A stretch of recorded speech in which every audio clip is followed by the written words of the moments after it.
இந்த பிளாஸ்டிக் எப்படி ரீயூஸ் பண்ணி ரீசைக்கிள் பண்ணணுங்கிற அந்த கன்செப்ட்ல வந்து முழுமையா இது வந்து டிஸ்போஸ் பண்றது எப்படி, செக்ரிகேஷன் பண்றது எப்படி, ரீசைக்கிள்.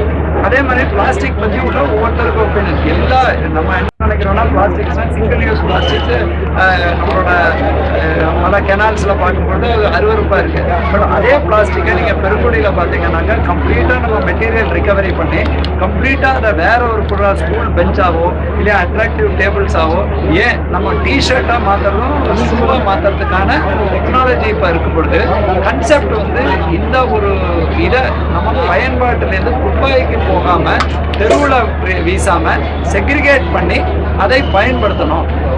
மாநகராட்சியில் அதுல வெட் வேஸ்ட் வந்து ஒரு 52% இருக்கு, ட்ரை வேஸ்ட் இருக்கு 40% இருக்கு, இன்னர்ட் இருக்கு. பிளாஸ்டிக் மிகவும் கம்மியா குவான்டிட்டி வைஸ் கேஜி வைஸ் கம்மியா இருந்தா கூட டேமேஜ் வைஸ் ரொம்ப ஹெவி டேமேஜ் பண்ணும்.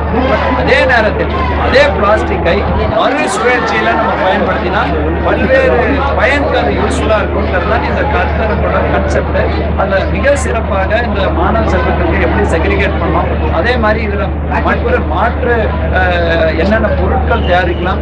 இன்னொன்று நிறைய தரம் இப்போ மாற்றணும். அந்த காலத்தில் உண்மை ரோடுக்கு நம்ம தார் ரோடு போகிறதுக்கு யூஸ் பண்ணிட்டு இருக்கோம். இப்போ பல வழிகளுக்கு இப்போ சென்னை மாநகராட்சியிலே நம்ம வெளியில் வச்ச பெஞ்ச் எல்லாம் வந்து ரீசைக்கிள் பிளாஸ்டிக்ஸில் தான் வச்சுருக்கோம். ஸ்கூல் பெஞ்ச் வச்சுருக்கோம். ஷூஸு, ட்ரெஸ்ஸு இதெல்லாம் முழுமையாக செய்யக்கூடிய ட்ரெஸ்ஸு அதே பிளாஸ்டிக் மூலமாக நமக்கு பண்ணுறது. அந்த மாதிரி 300க்கும் மேற்பட்ட ஸ்டால்ஸ் விழிப்புணர்வு ஏற்படுத்துறதுக்கு நம்ம எல்லாருமே என்ன பண்ணுறோம் 01 இல்லை கம்ப்ளீட்டாக ஏர்போர் இல்லை எதிர்போர் அப்படின்னு இல்லாமல் இந்த பிளாஸ்டிக்கு மருத்துவத்தில் இருக்கு, இண்டஸ்ட்ரியில் இருக்கு, பல்வேறு துறைகளில் இருக்கும் பொழுது சிங்கிள் யூஸ் பிளாஸ்டிக்ஸை பேன் பண்ணியிருக்காங்க அரசு. நம்ம பட் அது இல்லாத பிளாஸ்டிக்ஸை நம்ம என்ன பண்ணணும், அதை ரீசைக்கிள் பண்ணி அதோட கவரை வச்சு என்ன பண்ணுறது, அதோட பாட்டிலை வச்சு என்ன பண்ணுறது, மற்ற அனுமதிக்கப்பட்ட பிளாஸ்டிக்ஸை வச்சு என்ன பண்ணுறது, குப்பை கொட்டும் வளாகத்தில் போகாமல் பண்ணக்கூடிய இது. இவங்க எல்லாருக்கும் நான் சொல்கிறேங்க, மாதவரத்தில் நம்ம ஒரு பர்னஸ் ஆயிலும் ஒரு கார்பன் பிளாக்ஸ் பண்ணக்கூடிய தொழில் இருக்குது. அதே மாதிரி இங்கே பல்வேறு எக்யூப்மெண்ட் இருக்கும்போது பல தொழில் முனைவோர் இந்த மாதிரி அந்த யூஸ்டு பிளாஸ்டிக்ஸை தேடி வருவாங்க. இப்போ நமக்கே மும்பை டெல்லியிலேருந்து அவங்க வந்து பிளாஸ்டிக் எங்களுக்கு கொடுங்கன்னு கேட்குறாங்க.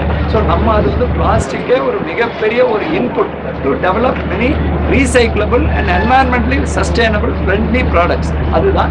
அதே மாதிரி சிங்கிள் யூஸ் அண்ட் த்ரோ பிளாஸ்டிக்கை தவிர்க்கிறதுக்கும் நம்ம பண்ணோம். பல ஆலயங்கள் முன்னாடி நம்ம பூக்கோ இதுக்கோ யூஸ் படுத்தாமல் அதை போகிற புற்றம்போக்கில் அரும்பாக்கம் கெனால் அதில் போடும்போது அது போய் பிளாக் ஆகும். ஸோ இது ஒரு நல்ல விழிப்புணர்வுக்கான இது தேவையான பர்செப்ஷன். பிளாஸ்டிக் பற்றி ஒரு எக்ஸ்ட்ரீம் பாசிட்டிவ் நான் என்ன பார்த்துருக்கேன்னா 20 ஆண்டுக்கு முன்னாடி இருக்கிற சொல்யூஷன் இல்லாமல் இப்போ ரொம்ப தரம் உயர்ந்த பொருட்கள் கிடைக்கிறது. நம்ம முதல்ல வந்து ஏதோ இந்த குப்பையிலேருந்து எடுத்த பொருள் அப்படிங்கிறது இல்லாமல் தரம் உயர்ந்த மக்களால் கண்டுபிடிக்கவே முடியாத ரீசைக்கிள்டு பொருள் அந்த அளவுக்கு இன்றைக்கி டெக்னாலஜி வளர்ந்துருக்கு. அதற்கான கருத்தரங்கு இவங்க அந்த ஒர்க் ஷாப்லாம் நிறைய யூனிட்ஸ் இருக்காங்க.